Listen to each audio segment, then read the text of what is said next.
Okay, good morning, everyone. Today is today's Tuesday. Tuesday, February 9th, 2021. And believe it or not, I think I went an hour extra into my research this morning for more news. There's not much, believe it or not. I mean, at least as of the time I'm recording this. Something might come out later today, which I'll cover tomorrow morning, as you know. But anyways, there's a few things, but I'll take my time on them. So first off, Tesla bought $1.5 billion in Bitcoin, and Elon Musk says they will soon be accepting Bitcoin as payments for their cars. I mean, hey, why not? I mean, the value, what's it at, like 50 grand a coin right now or something like that? Sure. I mean, I have to be honest, I'm a little bit skeptical as to why him and Snoop Dogg and those guys are pushing Dogecoin so much. But I mean, maybe he's doing it for the people. But there's a lot of conspiracies out there as to whether or not that's the case. Because, there's an argument that you can't get that high up and be able to just simply, just push certain currencies and do it for the sake of being a good person and all that without, having some ulterior play, whether they want that whether they want that to be the case or not. It's hard to say. It really is. But look, if he wants to accept Bitcoin as payments, a lot of people are saying, no, he shouldn't be doing that. It's his company. Let him do what he wants. And if the shareholders don't like it, I mean, just like he did a year ago or 2 years ago when he said he lined up all the funding to take Tesla private. He's the type of guy that strikes me as, if he similar to Steve Jobs in the sense that if he really gets pissed off, he'll say screw it to the investors and he'll just take Tesla private if they don't like it. I think it's a good move. Yeah, I think with the cryptos, you can't necessarily go wrong. I'm not a financial expert. It's not financial advice, to make it clear. But, the next thing is that President or Prime Minister Benjamin Netanyahu, or Bibi Netanyahu, walked out of his own corruption trial. Okay. That was pretty much a way of him saying this doesn't mean anything. Pretty much, right? He's been accused of taking bribes from certain American Jewish businessmen in Hollywood and things like that. $200,000 worth of wine and travel and this and that. Look, at the end of the day, the United States is going to defend Israel no matter what, Democrat or Republican. Republicans obviously favor Israel way more, but at the end of the day, nothing's going to change. Nothing's going to change. Now, apparently, Israel is up for their fourth election in the last 2.5 years because there's been calls for Netanyahu to step down and resign, and because he won't, because of the corruption charges, they're going to do another election. Interesting, though, according to recent polling, though, of multiple sources of media outlets in Israel, the decent majority, I don't want to say vast, but the decent majority of people in Israel still support him. Israelis have known to be very conservative, to be very conservative, and I don't blame them for that because, I mean, look at what happened in the Second World War. That's a big hit. It's hard to recover from that as a culture. You know what I mean? And I'm not trying to defend Netanyahu's policies and things like this. I'm not trying to say it was good for him to walk out of the trial. That's like him slapping the institution and the system in the face, saying, I have a double standard. You can't touch me. I do have to say, and I've said this before, I like not everything, but I like a lot of things Netanyahu says. I understand why he's a pessimist, and he's very pessimistic. But him doing that, come on. You're disrespecting the process. I know that's your way of saying, this isn't right, yada, yada, yada, this is not the case, this is not how it's going to happen, but you can't do that. I mean, the next thing is that, by the way, I also want to mention very quickly that Netanyahu's been accused of mishandling COVID and only implemented a lockdown right before his trial started so he could delay his trial.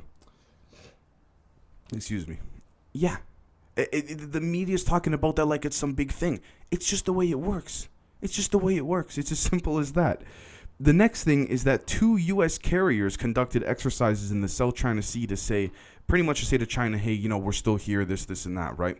One thing I do have to say is that it's interesting to see certain corporations that I saw on Reddit yesterday. Someone pointed this out, very good of them, that certain corporations denounced, violence, racism, xenophobia, things like that. The second it had to do with anything condemning China, they're quiet.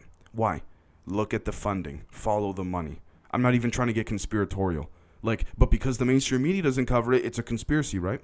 Just like the lab hypothesis theory. That's another thing I want to cover. So I do have to say, I watch Bill Maher. I'm not a fan of a lot of his views, I'll tell you right now. And this is not saying much, but I think he's one of the more realistic and down-to-earth guys within the confines of the mainstream media boundaries, if you want to call it. I think that a lot of times he calls certain things out that no one else in the media does.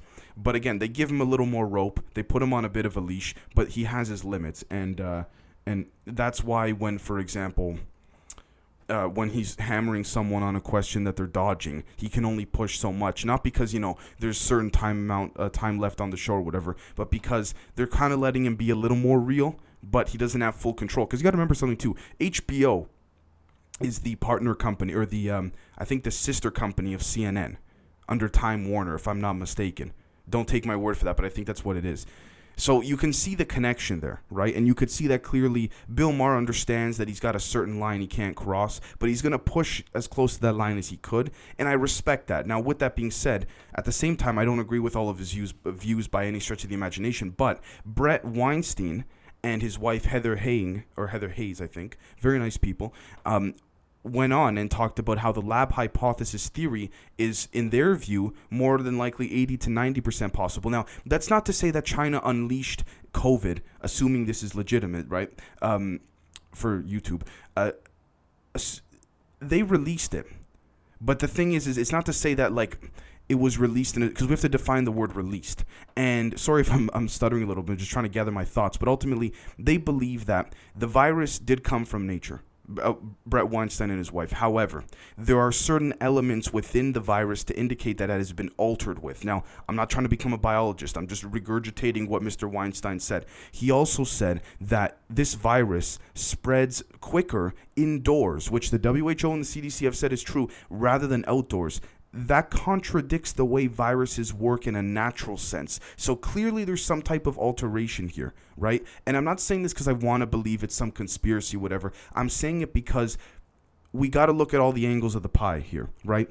And the whole lab hypothesis theory was shut down early last year because it got politicized. And it got, you're a conspiracy theorist if you think about it. It's ridiculous. That's why I do the morning shows, because we got to say it like it is. And I'm not here to tell you guys one way or another. We just got to say it like it is. The only way we can get better reporting than what we do now is if we're actually physically there, right? So at the end of the day, we don't know. And the WHO said today, I think last night or this morning, that their study found that the virus was not released as a bioweapon or anything of the sort, and that it came directly from nature and did not originate in a lab. Pardon my English. Bull fucking shit. Bullshit. Don't believe that for a second. I mean, I'm not trying to tell you guys what to think. I'm saying I don't believe that for a second. I think it's ridiculous. No way in hell. Why? Again, why is it all the most independent, if not all independent scientists say the lab hypothesis theory is legit, but all the scientists that are funded by the corporate donors, the CDC, the WHO, no, don't worry about it. It's just ridiculous. The next thing is that Paul Manafort can't be touched at a state level thanks to Trump's pardon. Now, this is what I want to talk about because this is interesting. So, it was said that when Robert Mueller went after Trump, everyone had their hopes high. He didn't exactly do much per se. Now, I'm not a legal analyst. I'm not a lawyer. I didn't read through the whole thing of the impeachment and all that. However, I want to mention and of Robert Mueller's investigation. He took some investigations and brought them to the state level, Florida, New York, things like this, of Trump himself and of Trump's associates and all that. But here's the interesting thing. The Democrats were all happy because they said if Trump pardons any of his friends or himself or whatever, it's only done on a federal level, which means that the state charges still apply. This is my understanding of it, guys. If I'm wrong, please correct me in the comments. But a Supreme Court judge ruled, from my understanding, that Paul Manafort, who's been charged because he's been pardoned by Trump, the state charges no longer apply. Interesting. So that means that Robert Mueller's plan, it didn't exactly work out in the way that he thought. That's what I'm seeing here, right? Now, a lot of people thought that was going to happen, that they were going to get him at the state level and take him out like that, and take him. When I say take them out, I mean like punish them legally and prosecute them to the fullest extent. But that's not the case. And I was skeptical too. It was like, that's in theory, that's the way the system's supposed to work, but that's not really what happens. I mean, Trump did try with Bill Barr, it seemed, to change the prosecutors in New York and all that of the Southern District in order to drop these things and all that. Trump tried to use the Department of Justice as his legal defense against a rape case that he still got against him. And they said no, it didn't. Bill Barr was like, no, we can't. Honestly, like Trump, we can't push it that far. Look, at the end of the day, I'm not here to judge whether or not what Trump tried to do there to use the Justice Department is right or not. That's up to you guys to decide. It's not for me to tell you guys. But it is skeptical to say, it was skeptical to say, I don't know if the state charges are going to stick. People who wanted Trump to go down were like, no, trust me, it's going to stick. It's not going to stick, at least for Manafort, which means that the same thing will probably apply to everyone else that he pardoned as well. The next thing is that Iran is using Russia's Sputnik V vaccine. Makes sense. The U.S. won't talk to Iran. Well, they're iffy about it. They're dodging the question because, especially since Trump recognized the U.S. embassy and recognized the capital of Israel as Jerusalem. So, yeah, but it creates an issue because the Biden administration was not happy with that. Right, and they've made that very clear. The Democrats in general were not happy with that, and the Republicans have been wanting to do it for a long time. But obviously, the Democrats are like, I don't know, I don't know what the big deal is. Maybe you guys in the comments on those on YouTube can help me understand what's going on with why the moving the U.S. embassy and recognizing Jerusalem, things like that. Why that's the case, I don't know. But look, at the end of the day, I know there's a long history there and all that, and Republicans favor the Israelis much more. The Jewish people much more than the Democrats do. And at the end of the day, the U.S. did provide Israel with the funding to put up, I guess, what's known as like the iron wall around Israel. And that, I do believe militarily is absolutely necessary because when you're surrounded by your enemies, you got no choice but to constantly be on the ball, right? The next thing is that the UN said that North Korea is further developing their nuclear programs. Yeah, no shit. Like, what do you think? Even the thing with Iran. The Iran nuclear deal was pure, in my opinion, pure trust. I haven't read all of it, but I read some of it. It was based on legislative trust, right? Because Obama's whole thing was, let's make peace and this and that. I get it. And in theory, that works. But realistically, I highly doubt that's ever going to happen. Because even when the Iran nuclear deal was in place, you don't think Iran was still developing nuclear weapons? Honestly?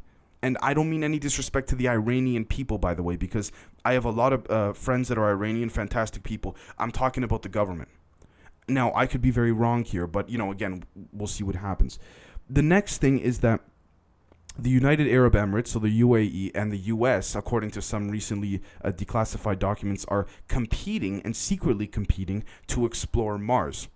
Okay, yeah, makes sense. If you believe the fact that there's humans and aliens working in the underground bases of Mars, I guess they know that for a fact. And when they get there, when it's time to colonize, as long as they don't, drill deep enough in a certain instance or what have you, then that's what they'll do to make the exploration on a public level look good. That's assuming you believe what the former Israeli space minister said about there being a base inside of Mars and all that, right, where humans and aliens are working together. The next thing is that Nigeria backstreet abortion clinics are now suddenly some big deal in the global community. They're abortions. I read into it. Doesn't seem like anything wrong is happening. Al Jazeera is like, oh, we got to take a look at what's going on. Like, why? If people want to get an abortion, from my understanding, Nigeria is a developing country, not a developed one. I could be wrong. I think that's the case. No, I think they're developed. I'm not sure. But look, you got backstreet abortions in America. You got backstreet abortions in Mexico. You got them everywhere. You got them in Canada. Like, what's the big deal? You know what I mean? Okay, hold on.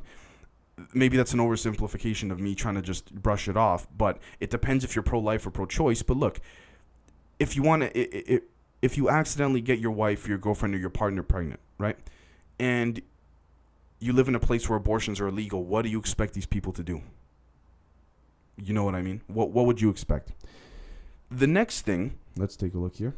The next thing is that, the final thing, is that Biden has the ability to executive order and scrapping student debt, but he won't. Now, Representative Ilhan Omar has said that she's pushing, because she's known as a progressive, along with AOC and Cori Bush, AOC, and that the other woman, I forgot her name, she's known as AOC plus 3. But look, Biden can do it. Why won't he do it? corporate donors. At the deep, deep foundation of things, nothing's going to change, guys. Sadly. I mean, I hope I'm wrong. I really am. But I don't see anything happening. Corporate don't, like, really? You know what I mean? And that's the other thing, too. It's either that or they're covering Trump's impeachment trial. It's either, Biden's doing this and he's doing great, but the mainstream media won't talk about the things that, Biden's proposing in some cases. In some packages, have the legislation proposed where actually 40 million less Americans will be covered and receive money under the COVID relief program compared to the Trump administration. And I'm not trying to nitpick. I'm just saying that he's backpedaling. And this is, believe it or not, this is reporting from, I'm going off of the Young Turks, a very left progressive outlet. And they're criticizing Biden. So when they're doing that, it's bad, right? So, again, we'll see what happens. At the core level, nothing's going to change because the Democrats want the corporate donors just as much as the Republicans and vice versa. The Republicans are worse than the Democrats in some things. The Democrats are worse than Republicans in other things. It's just, in my opinion, guys, it's a disaster. I mean, there's a certain system in place that has to be upheld. And Biden tried to put in $15 minimum wage in the COVID relief package, and it didn't work. And he has the ability to executive order that, to make minimum wage $15 an hour no matter what, but he won't. Why won't he do it? And he's saying, well, because we have to unite and work together. Yeah, but hold on. You said that, fair enough, in your campaign, but you also said we got to move quickly. We're not moving quickly here. You know what I mean? Like, I mean, look, we can argue that he is in certain areas, but by doing these other things that the media won't cover or talk about, or the mainstream media, what are we doing here? You know what I mean? So, anyways, let me know what you guys think. I know there wasn't that much news today, surprisingly enough, unless I missed some massive story or something like this. There's little stories all over the place. I just picked the ones I deemed to be the most significant for us to discuss. And we'll catch you guys later today. We got a great episode this afternoon, or we'll catch you guys tomorrow. Cheers.